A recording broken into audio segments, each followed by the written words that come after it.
Bienvenue, le Brief Métro vous propose un regard sur Grenoble-Alpes Métropole, à la fois des élus de la majorité et des élus de l'opposition. Laurent Tauviste, bienvenue. Merci, bonjour. Vous êtes président du groupe Métropole des territoires de progrès solidaire, MTPS. Vous êtes également adjoint au maire de Fontaine. L'Assemblée est donc entrée dans la dernière année de sa mandature, alors que les élections municipales vont changer la donne en 2026. C'est déjà pour vous l'heure du bilan et bien sûr des perspectives et des changements que vous souhaitez déjà.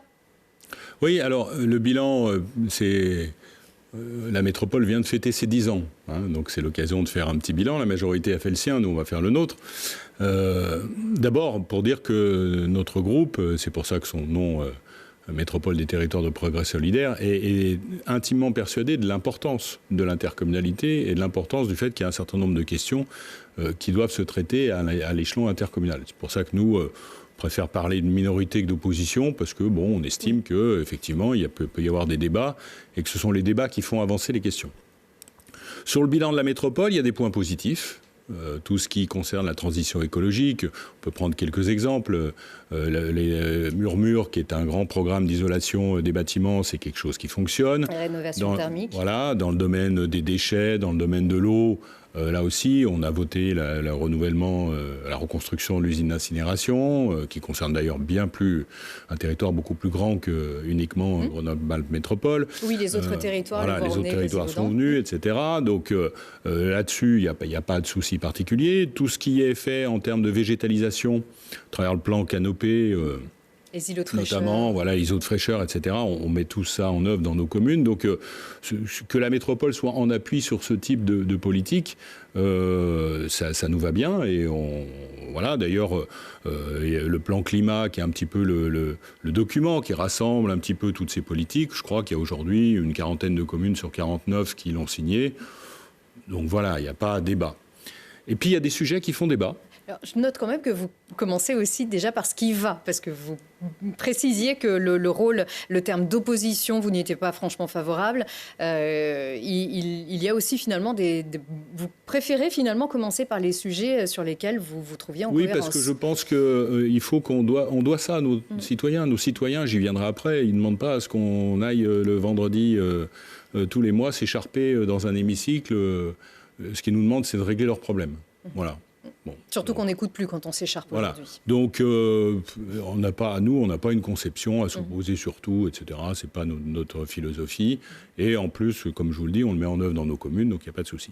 Par contre, il y a quand même des sujets stratégiques là sur lesquels on est en profond désaccord. Sur le développement économique, aujourd'hui, on voit bien que l'attractivité de la métropole recule. Alors, c'est dû à un effet d'image, mais c'est dû aussi à une réalité. Un effet d'image, vous dites ?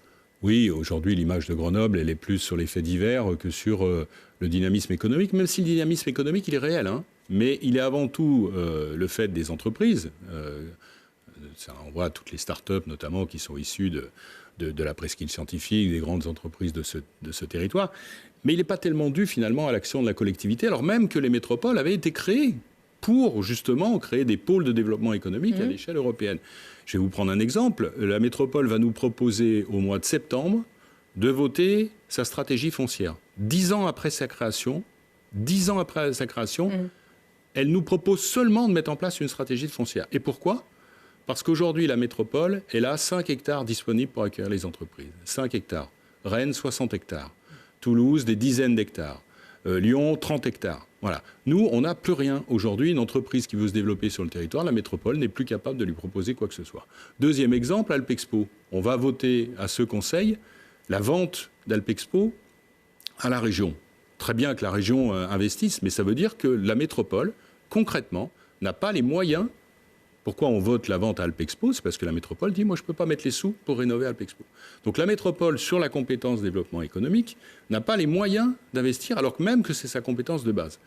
Sur la sécurité, c'est quand même un sujet qui concerne tous les habitants. Alors certes, ça relève d'abord de l'action des communes. Il y a une petite compétence prévention de la délinquance à la métropole, mais il y a des tas de domaines où la métropole sait aller au-delà de ses compétences strictes pour mettre les acteurs autour de la table et essayer de trouver des solutions. On sait que c'est un problème. Qu'est-ce qui a été fait depuis des années ? Pas grand-chose. Et alors le dernier point, qui est peut-être le plus frappant dans tout ça, c'est la gouvernance. C'est-à-dire qu'aujourd'hui, je pense que nos concitoyens, ceux qui ont la patience de regarder nos débats, se sont aperçus que depuis le début du mandat, systématiquement, à tous les conseils métropolitains, la majorité s'oppose à la majorité. Vous parliez d'opposition, mais on n'a pas besoin d'avoir une opposition, puisque l'opposition, elle est déjà entre eux. Ils sont d'accord sur quasiment rien. Donc ils arrivent finalement par des accords d'appareil Mais grosso modo, on a un second mandat qui a été un mandat total d'immobilisme, sur lesquels ce qui avait été lancé dans le premier mandat a continué à avancer, mais quasiment rien dans ce mandat, de nouveau, n'a été... Et de fait, Grenoble, aujourd'hui, décroche. Moi, j'étais cet après-midi, encore ce matin, avec des promoteurs qui nous font l'état de l'évolution des prix du marché dans l'immobilier. Grenoble décroche. Grenoble est une des rares grandes métropoles qui décroche. Donc ça, c'est quand même... Je ne parle pas non plus de la vacance du commerce de centre-ville ou de choses comme ça qu'on voit à chacun. Donc il y a quand même un problème, et il y a un problème sur une des compétences de base de la métropole. Et ce qui veut dire, alors je reviens aussi sur ces fameuses divisions dans lesquelles l'électeur lui-même, alors qu'il n'élit pas les conseillers métropolitains ni les vice-présidents au suffrage universel direct, il ne s'y reconnaît pas, selon vous? Oui, parce que en fait, quand vous regardez, il y a une enquête qui vient de sortir, qui a été faite, je crois, par l'Association des maires de France, qu'on a systématiquement avant chaque élection municipale. Et cette enquête, elle dit finalement quelles sont vos motivations pour voter pour un maire. Voilà. L'étiquette politique, elle arrive très très loin. Les gens ne se déterminent pas, ils regardent la compétence du maire, son équipe, la transparence, le projet pour la ville, etc. Mais l'étiquette politique, ça vient bien après. Et nous, qu'est-ce qu'on fait ? On a fait une métropole où finalement la majorité, elle dit non, mais peu importe que vous soyez d'accord sur on nous parle de transition nécessaire, etc. Mais finalement, on nous dit peu importe que vous soyez d'accord sur les actions à mettre en œuvre. C'est pas ça la question. La question, c'est est-ce que nous pensons que vous êtes de gauche ou de droite ? Est-ce que vous êtes digne de faire partie de notre majorité ? C'est ça la question qui a été posée. Et l'élection de Christophe Ferrari, c'était dire non, je vais faire un truc avec tout le monde. Hein, rappelez-vous, s'adressant à Yann Mongaburu, votre métropole n'est pas un cœur, etc. On vient de revoir ces images. Voilà, et en fait, il s'est passé tout le contraire. C'est-à-dire qu'un mois après, ils ont refait exactement l'inverse et ils ont dit, nous, on va gouverner ensemble. Bon, ça n'a pas marché. On pouvait le savoir que ça n'avait pas marché. Hein. Et donc ça, c'est un petit peu dramatique parce que, pour revenir à votre question, les gens, c'est pas ce qu'ils attendent de nous. Les gens, ce qu'ils attendent, c'est effectivement, on a des dossiers chauds, on en parlera peut-être après, que ce soit dans le domaine de l'emploi, que ce soit dans le domaine... Laetitia était là pour parler de la politique de la ville, derrière il y a la solidarité entre les territoires. On a certains dossiers un petit peu stratégiques d'actualité, type le Stade des Alpes, etc. Les gens, ils nous demandent qu'on se mette d'accord. Et pas un bras de fer systématique. Et pas un bras de fer systématique, voilà. Donc, et ça ne fonctionne pas, et ça ne fonctionne pas depuis le début du mandat, puisque certains préfèrent faire... des grandes déclarations politiques pour dire nous on est l'avenir, etc. Donc ça marche pas et nous on ne souhaite surtout pas rentrer dans ce jeu-là. C'est pour ça, on y reviendra peut-être après, qu'on a lancé un appel pour le prochain mandat. Oui. Vous disiez qu'est-ce que vous proposez. Nous on dit surtout pas ce qui s'est fait là. Oui, alors de fait, vous avez adressé un courrier, à la fois adressé aux conseillers métropolitains et à la presse. C'était en avril dernier, alors pour dénoncer ces dysfonctionnements et faire des propositions. Alors sur l'institution même, dans ce courrier, vous avez dénoncé ces fameuses divisions. Sur le fond, vous regrettez et vous dénoncez la dénonciation de l'accord local. Oui, parce que alors l'accord local, il faut peut-être expliquer. C'est fondamental pour vous. L'accord local, il faut peut-être expliquer ce que c'est. Vous avez la loi qui désigne le nombre de représentants par commune, et il le fait à partir de critères démographiques, etc. Et pourquoi le législateur a offert la possibilité d'avoir un accord local ? C'est parce que les territoires sont différents. Je parlais de Rennes tout à l'heure. Rennes, c'est 220 000 habitants sur une agglomération de 400 000. La deuxième commune, elle doit être à 20 000 habitants et ensuite c'est des petites communes. Ce n'est pas le même territoire que Grenoble. Hein. Donc le législateur, lui, fixe un cadre et puis après il dit aux gens, si le cadre ne vous paraît pas approprié, vous avez la possibilité, dans une certaine limite, parce qu'il y a quand même un taquet, c'est pas vous faites ce que vous voulez, mais vous avez dans une certaine limite la possibilité de faire un accord local pour corriger un petit peu ces... Pour avoir plus de représentation. Pour avoir un peu plus, grosso modo, dans l'accord local qui avait été fait en 2014, puisqu'en 2014 et il a été reconduit en 2020, il y a eu un accord local, grosso modo, ça aboutissait a donné un représentant supplémentaire aux communes situées entre 5 000 et 10 000 habitants, parce que du coup, sinon, on estimait qu'elles étaient beaucoup trop, très mal représentées. Sur les 49 communes. Voilà. Cet accord local, il a été dénoncé unilatéralement par la ville de Grenoble. Pourquoi c'est problématique? Non pas parce que c'est illégal, c'est légal. Donc effectivement, la ville de Grenoble, elle a, de par la loi, la possibilité, en tant que ville-centre, de dire « je ne reconduis pas l'accord local ». Mais d'abord, il faut expliquer pourquoi on ne le reconduit pas.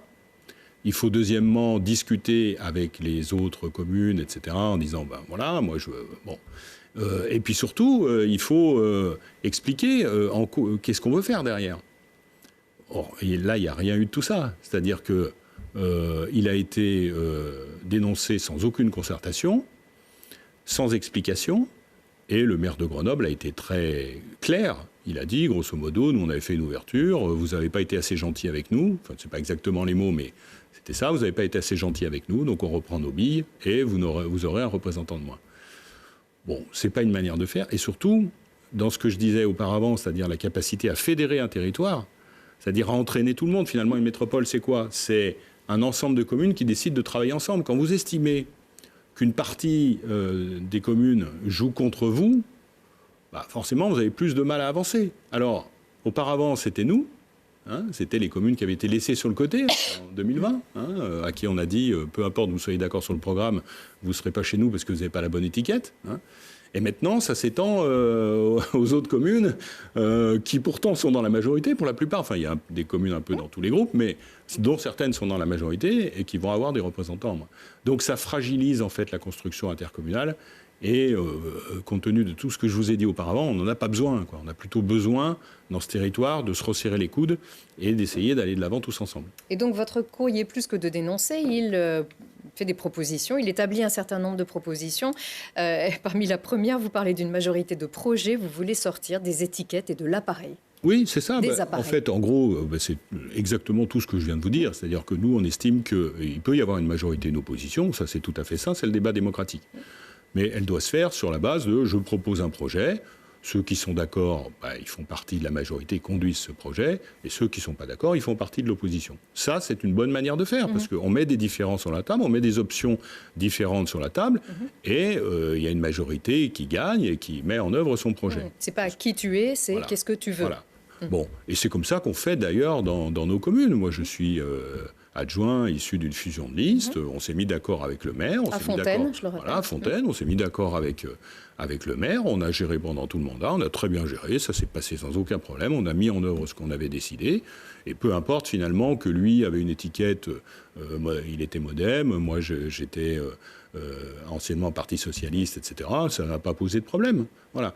Donc c'est ce qu'il faut faire. En fait, ce qu'il faut faire, c'est ça. C'est-à-dire, c'est se mettre d'accord sur un programme et le mener à bien. Et on éliminera 99% des problèmes de ce qu'on voit actuellement, c'est-à-dire des bisbilles qui souvent sont sur des détails, voire même sur de l'existentiel. C'est-à-dire qu'on se fait un petit coup à la dernière minute au sein de la majorité, je te mets une délibération en débat parce que je ne suis pas d'accord avec toi, etc.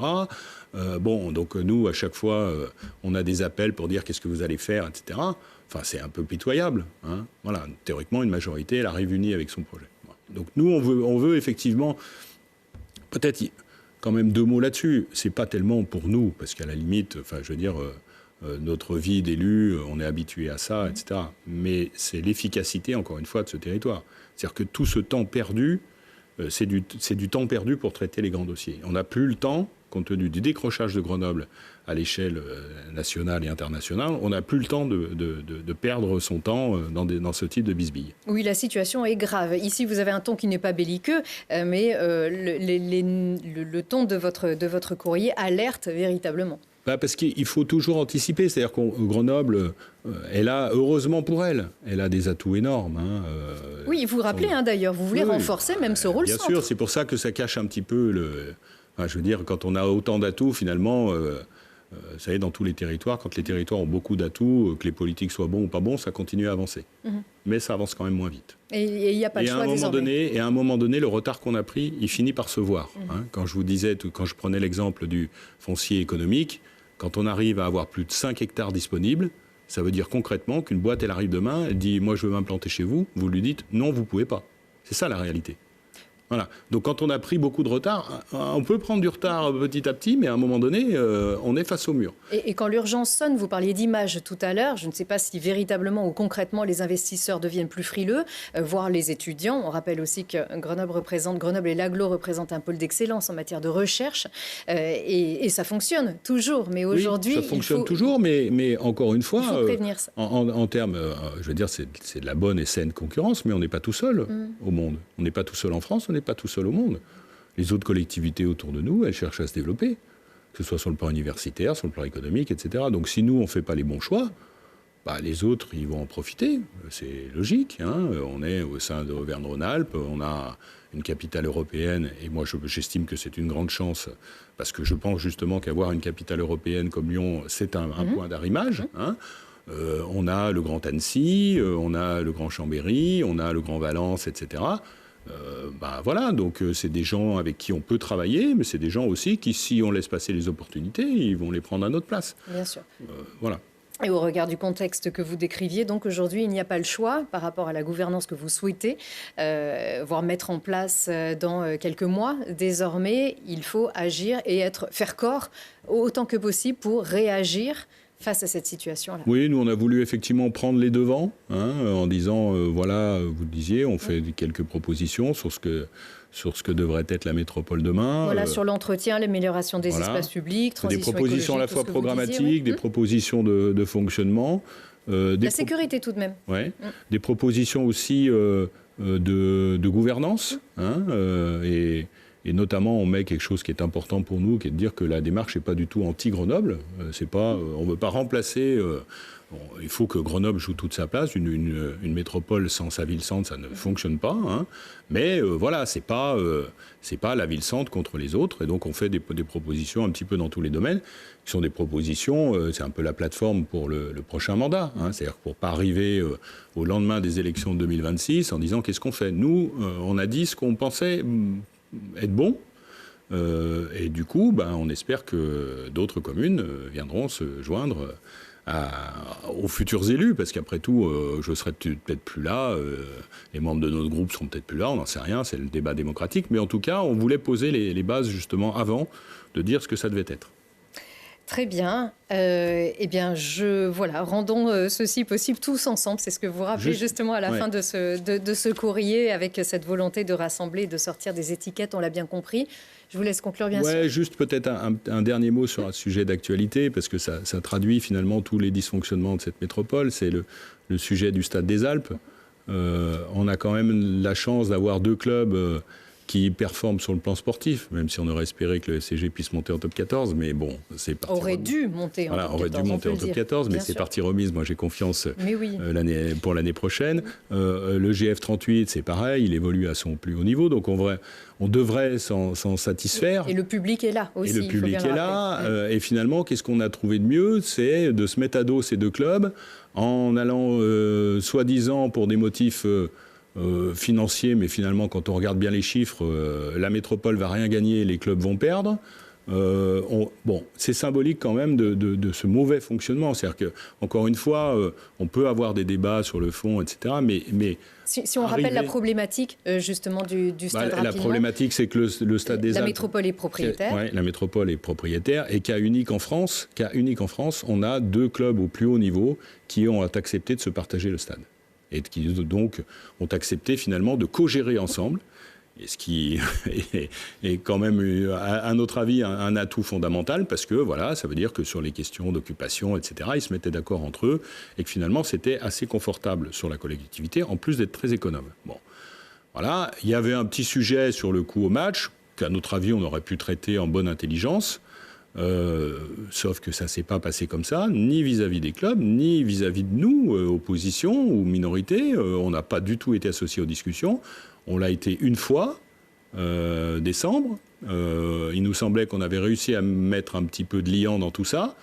Finalement, on avait probablement réussi à mettre du liant dans tout ça, puisque les fois d'après, on nous a expliqué que on ne voulait pas qu'on soit autour des discussions en même temps que les clubs. Voilà.